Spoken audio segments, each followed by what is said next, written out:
You are looking at the Zontes Tiger ZT125-3A. It's a commuting motorbike, learner legal, custom stylings. It's powered by a Suzuki GS125 copy engine.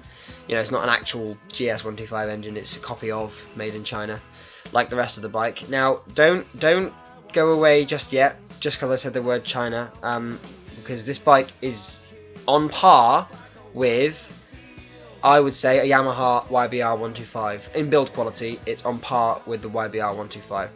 This bike has a horsepower output of about 11.5 brake horsepower. It's got a cruising speed of 60 miles per hour. You can push it to 70 for an overtake if anything's going slower than you, God forbid. But you know, it's most comfortable at around 60 miles per hour if you're on a long stretch of dual carriageway or whatever. But you know, really, this bike is made for commuting. You know, the half-hour commute to work or whatever. If you've been watching any of my other videos, and you'll know that I've taken it on trips to the Isle of Wight.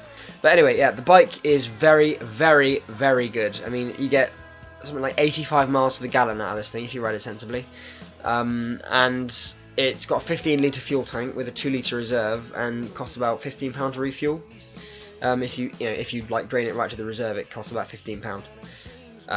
And you hardly ever have to fill it up. You know, like once a week maybe. To ride, it's pretty damn comfy, unless you're tall like me. Yeah.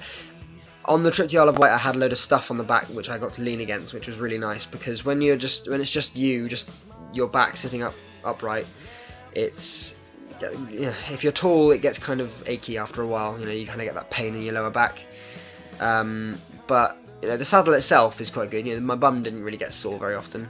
Yeah, it's got the luggage space as well. That rack at the back comes as standard. It's so useful, you know. And you can get a Lextech top box, which for like 25 quid online, and you know, it's a 32-litre top box, and you fit your helmet in it easy, and it's just there. You know, it's useful. Coming back to the overall quality of the bike, I've got to say the paintwork is very good. I had it, and all the time I've had it, I've had no corrosion on it. You know, just like a few rust spots on the welds where the exhaust pipe fits together. You know, things that you'd get on any bike really. But you know, the only real quality problems that I had with it came from, well, first of all, the Sidestand kill switch. Now that's a bugbear with even Japanese bikes have this problem. Is the Sidestand kill switch will malfunction and it'll cut the engine during transit. You know, when you're actually in motion, which is annoying, but it's easily solved by simply disconnecting it until you have the time to replace it. Literally underneath the left-hand panel there is a plug. Just pull it out, boom, it's problem solved until you think you have the time and money to replace it. The other problem I had was with the spark cap. Now, every Chinese bike ever made, like I had this problem with my previous bike as well, but for some reason they just have to use these cheap metal spark plugs. I guess that's how they make the bike cheap, is because they save money on spark plugs. Because the spark plug, if you get the slightest bit of water in it, it'll start shorting out, and engine is sputtering away, and it won't start until you put a new one on.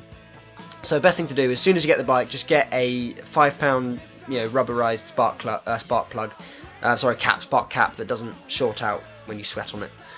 Other than that, the quality is superb. You know, the paint's good, the brakes are great, front disc brake, rear drum brake. You know, it's just it's a useful, well-built, reliable commuting bike. You know, the engine is sound, and so is everything else.